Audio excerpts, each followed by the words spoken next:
Our first reading today is from Psalm 61, verses 1 to 5, a prayer for protection. Hear my cry, O God, listen to my prayer. In despair and far from home, I call to you.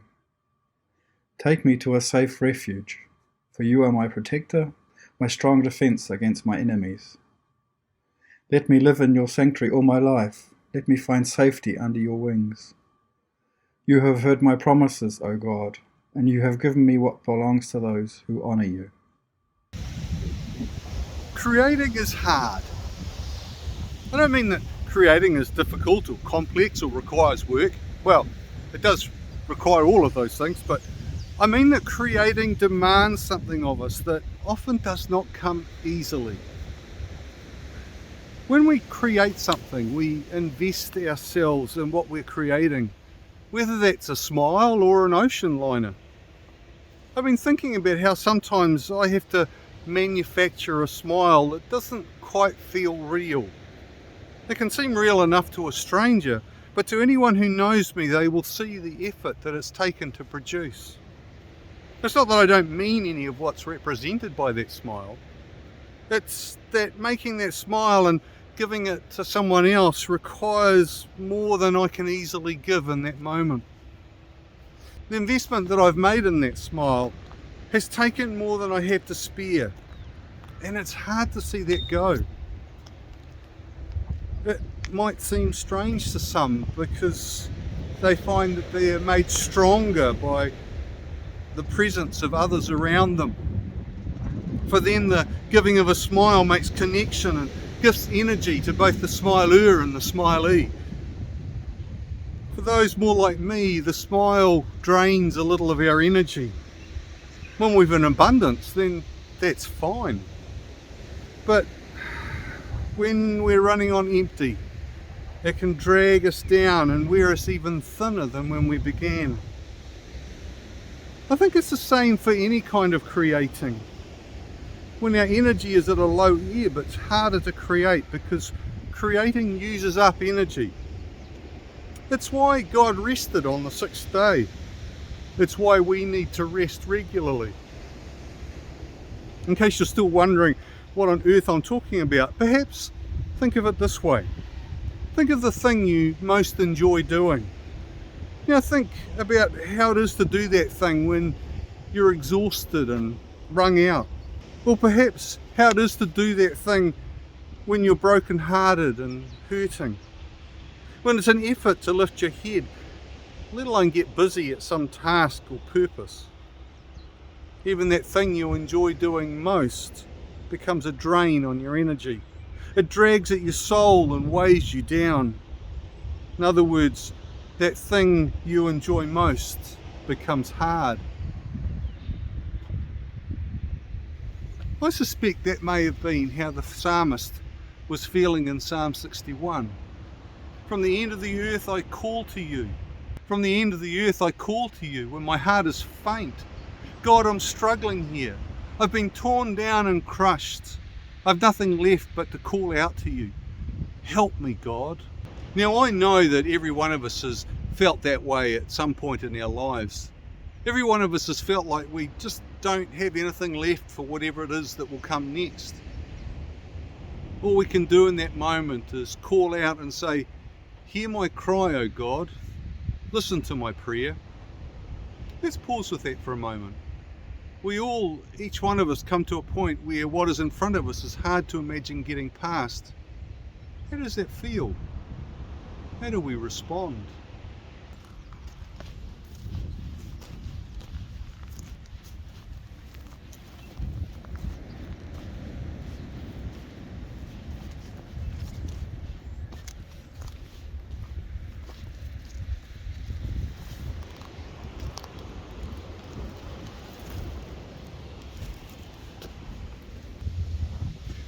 Now, this may seem like an odd jump, but I want to put it in the context of us being co-creators with God. You see, I think that God has experienced this kind of hard just as we do. I'll come to the obvious example in a moment. First, think about this. After 6 days of creation, God rested? What if God rested because creation was hard work and even God needed some time out? As human beings, we're all easily tempted to make God into this being that suffers nothing of our human frailties. There are verses like Psalm 121:4, "He who keeps Israel will neither slumber nor sleep." Job 37:16 talks of God as the one who is perfect in knowledge. Psalm 139 implies that God sees everything in every place. Yet Jesus, God as human, displays none of these superhuman traits. He sleeps, he eats, he presumably goes to the toilet.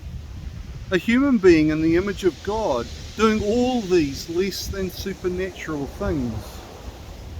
Is it possible to imagine a God who rests not as some grand symbolic gesture, but because rest is necessary?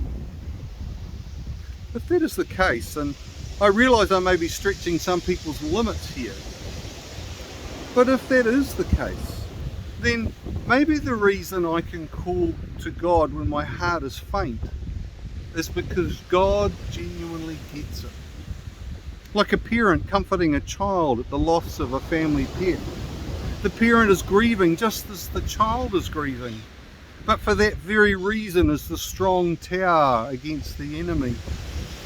We can shelter in God's wings because God is right there with us and knows what we are experiencing with an intimacy that only a parent deeply engaged with their child can ever know. Perhaps we are not alone in finding that creating is hard. The second reading today is from Revelations 21, verses 1 to 5a. The new heaven and the new earth. Then I saw a new heaven and a new earth. The first heaven and the first earth disappeared, and the sea vanished.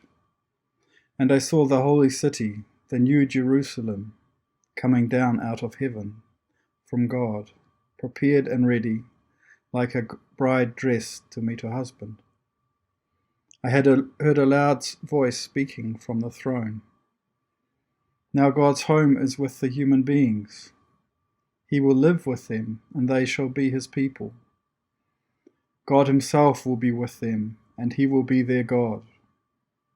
He will wipe away all tears from their eyes. There will be no more death, no more grief or crying or pain. The old things have disappeared. Then the one who sits on the throne said, "And now I make all things new." Like I said, creating is hard. I think part of the reason creating is hard is because we're not very good at seeing where it's taking us. There's that old complaint about God that asks why God created a world in which pain and death exist. How can God be good when there are so many people dying in wars and in starvation and from incurable diseases? It's a perfectly valid question, and one for which Christians down through the centuries have struggled to find answers. The problem is that the question is something of a misdirection. It's like watching the All Blacks lose to the Irish and asking why they wear black jerseys. It's another perfectly valid question, but has nothing to do with what actually happened in the match. Or like watching a cake collapse in the middle and wondering why the baking powder came in a red packet. I'm sure we can all easily think of more useful questions to ask of the All Blacks, or even the cake. What then is the more useful question to ask of God? My suggestion would be that the more useful question is to ask, how do I get to know you, God? How would that be the better question, you might ask? It's because there is a difference between talking about what we think just happened and what actually happened. A difference between talking about someone and talking with them. Even a difference between talking at someone and talking with them. The difference comes in that little, most underrated word, listening. rather than gifting the world with their opinions on what God is doing or not doing depending on our perspective. We could go for the radical alternative of sitting at God's feet and listening. Let me give an example of the difference between the two things. I begin with a question. What is heaven like? If you're like most people brought up in the 20th and 21st century church, you'll likely have some version of singing angels and clouds and streets of gold, with a benevolent God beaming down on all the wonderful people singing his praises. So where do we get that idea from? It finds its origins in Greek thought, in particular Plato, and has no relationship to Hebrew or even what early Christians thought. Look at what Revelation 21:3 tells us. The home of God is among mortals. He will dwell with them as their God. They will be his peoples, and God himself will be with them. God brings heaven down to us. We mortals, note that word mortal, dwell with God where we are. To be honest, I have no idea how we can be mortal and see that death will be no more, but let's not go there right now. We can talk about that little conundrum later. This is where we see the difference between talking about and talking with. Plato didn't talk with God. Plato talked about his concept of God and what it might look like. Hence the up in the sky singing with the angels nonsense. God longs to talk with us, to walk with us in the garden just like we did so long ago.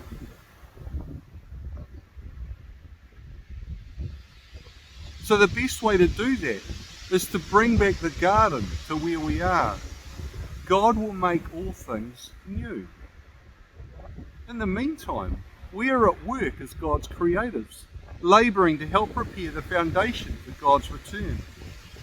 It's not going to make everything perfect or easy, but seeing something of the end goal can give perspective to the hard that we face in the meantime. I wonder, along with everyone else, why it has taken so long and why there has to be so much pain and suffering along the way. I can see in the midst of it all that if I focus on my relationship with God, then all that I'm doing becomes wrapped in God's presence. I'm engaging in the hard with a co-creator who is right there with me, experiencing my pain along with me. So I can keep creating, secure in the knowledge that the one who is making all things new is making with me. Not in spite of me or against me, but with me. Maybe creating being hard is a good thing after all. What do you think? We pray. The rock higher than any of us, our strong tower, our refuge, our comforter. Thank you that sometimes life is good. Sometimes it seems easy and straightforward.